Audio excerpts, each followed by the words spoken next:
আসসালামু আলাইকুম। একজন প্রকৃত মুসলমান হওয়ার সবচেয়ে বড় শর্ত হচ্ছে আল্লাহ তাআলার উপর ঈমান আনা এবং তার উপর বিশ্বাস স্থাপন করা। আর ঈমান শব্দের অর্থ হচ্ছে আ আল্লাহ তাআলার উপর পূর্ণ বিশ্বাস এবং আ আস্থা স্থাপন করা। আ আ তার যেকোনো অবস্থায় আ তার উপর পুরো বিশ্বাস রাখা এবং আস্থা রাখা। আল্লাহ তাআলা আমাদেরকে আ বিভিন্ন সময়ে বিভিন্ন বিপদ-আপদে ফেলে আ দুঃখ কষ্টে জর্জরিত করে আমাদের পরীক্ষা নেন।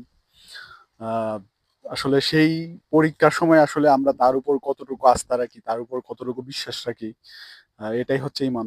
আর এটাই হচ্ছে আমাদের দুনিয়ার পরীক্ষা। একজন শক্তিশালী ঈমানের লোক কখনোই তার বিপদে, আপদে কিংবা হতাশার সময়, দুঃখ কষ্টের সময় কখনো নিরাশ হয় না।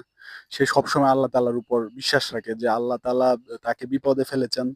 আল্লাহ তাআলা তাকে দুঃখ কষ্টে রেখেছেন। আল্লাহ তাআলা চাইলে তার দুঃখ কষ্টগুলো মুহূর্তের মধ্যেই আসলে সুখে রূপান্তরিত হতে পারে। আর আল্লাহ তাআলা তার পরীক্ষা নিচ্ছেন।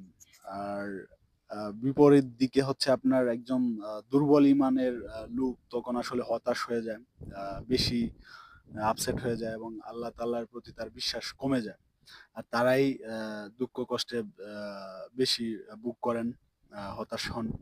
আর যারা শক্তিশালী ঈমান যাদের ঈমান যাদের তারা আসলে শক্ত ঈমান যাদের তারা আসলে সর্ব অবস্থায় আল্লাহ তাআলার উপর বিশ্বাস রাখেন।